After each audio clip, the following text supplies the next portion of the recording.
পরিমণি আপু একবার আমার কাছ থেকে টিপ নিলেন, তো ওই ছবিটা যখন ভাইরাল হলো যে আমি পরিমণি আপুর জন্য প্যাকেজ দিয়েছি, তখন ওখানে প্রচুর পাল্টাপাল্টি আসলে কমেন্ট শুরু হয়ে গেল যে না পরিমণি এত টিপ দিয়ে কি করবে। এরকমও হয়েছে অনেক যে আসলে মানে পেইড পার্সেল হয়তো বা একজন তার প্রিয় মানুষের জন্য টাকা পেমেন্ট করে দিয়েছে, আমি পাঠিয়েছি কিন্তু সে আর গিফটটা রিসিভ করেনি। সো এই ধরনের ঘটনা যে ঘটে না তা না। এখন দেখবেন অনেকে বক্সে করে টিপ বিক্রি করছে, এইটা কিন্তু সর্বপ্রথম আমরা শুরু করেছিলাম। আমাদের যেটা হয় আঁকার ক্ষেত্রে সেটা হচ্ছে যে একটা টিপের উপর আরেকটা টিপ আমরা বসাই, যেমন লালের উপর সবুজ বসাচ্ছি, হলুদের উপর হয়তো বা সবুজ বসাচ্ছি। সো আমার বিভিন্ন সাইজের টিপ লাগে একসাথে। সো আমি নিজে পেইন্ট করার জন্য একটা বক্স সাজিয়েছিলাম বিভিন্ন ধরনের কালার এবং হচ্ছে সাইজ অনুযায়ী। সো দেখতে এত কালারফুল লাগছিল, আমি জাস্ট তুলে পেজে শেয়ার করেছি, হুট করে ভাইরাল হয়ে যায় এবং প্রচুর মানুষ অর্ডার করতে থাকে। এই যে একটা শৌখিন জিনিস, একটা শৌখিনভাবে রাখা এবং হচ্ছে আপনি যখনই খুঁজবেন তখনই আর কি টিপটা পেয়ে যাবেন। কিন্তু আমাদের যে প্রতিবন্ধকতাটা ছিল শুরুতে সেটা হচ্ছে যে মানুষের যে ওই মাইন্ডসেট ছিল যে টিপ তো 5 টাকা 10 টাকার জিনিস, তো আমি 1000 টাকা দিয়ে একটা বক্স কেন কিনবো।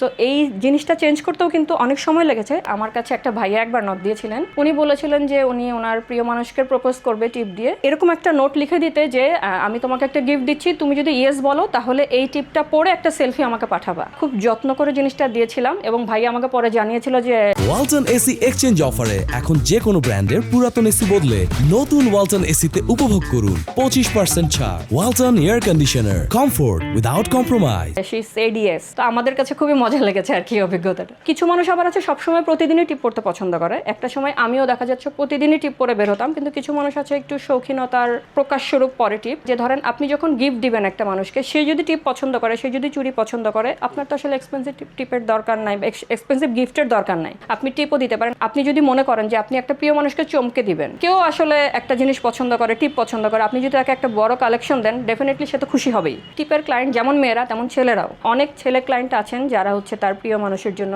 আমাদের কাছ থেকে বক্স বানিয়ে নেন বা হচ্ছে আমাদের কাছ থেকে টিপ কেনেন। অনেকে মনে করে যে না ঠিক আছে বড় টিপ পরাটা অনেকে নেগেটিভ ভাবে নেয়, এমন না যে সবাইকেই পড়তে হবে, যে যেভাবে কমফোর্টেবল সে সেভাবেই পড়বে। অনেক সময় নেগেটিভ কমেন্ট তো শুনতে হয়, যেটা আমি বললাম যে সবচেয়ে বেশি নেগেটিভ কমেন্ট আমার দাম নিয়ে শুনতে হয়েছে। অনেকে আছে যে আমাকে বলে যে আপনাদের কাছে কত ধরনের টিপ আছে।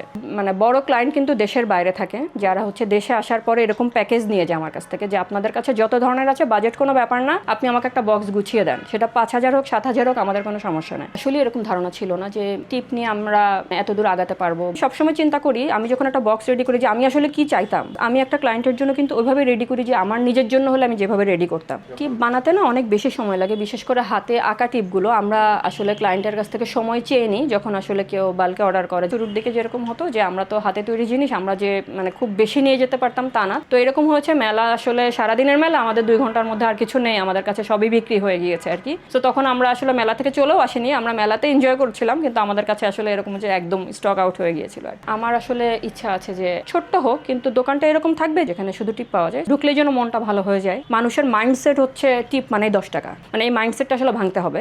আমরা কিন্তু টিপের বক্স কাস্টমাইজ করি। কেউ যদি বলে যে না আপু আমি শুধু ছোট টিপ পরবো, আমরা শুধু ছোট টিপ দিয়ে সাজিয়ে দিই। তো এখন তো একটু গুছিয়ে এনেছি, আমাদের পেজটা বড় হয়েছে, এখন আমাদের আর একটু সাহস বেড়েছে, কিন্তু শুরুর দিকে আমাদের অনেক স্ট্রাগল করতে হয়েছে। ফ্রেন্ডস অ্যান্ড ফ্যামিলির সাপোর্টটা তো অনেক জরুরি ছিল, যেটা শুরু থেকেই ছিল। আমার বন্ধুরাও খুব সাপোর্ট করেছে আমাকে, বিশেষ করে আমার হাজব্যান্ডের কথা বলবো। সারাদিন অফিস শেষ করে এসে ও রাত জেগে আমার সাথে টিপের বক্স তৈরি করছে। যখন আমার টিপগুলো ভাইরাল হলো একদম শুরুতে অনেক বেশি অর্ডার আসতো, ও এসে আমার সাথে কাজ করতো। মেলা যখন আমি করি, ও সকাল থেকে রাত পর্যন্ত আমার পাশে, শুধুমাত্র যেন আমার কষ্ট না হয়। তখন হয়তো আমার বাইরে থেকে কাউকে নেওয়ার মতো ক্ষমতা ছিল না, তখন আসলে সবচেয়ে বেশি সাপোর্ট আমার হাজব্যান্ড করেছে আমাকে আর কি।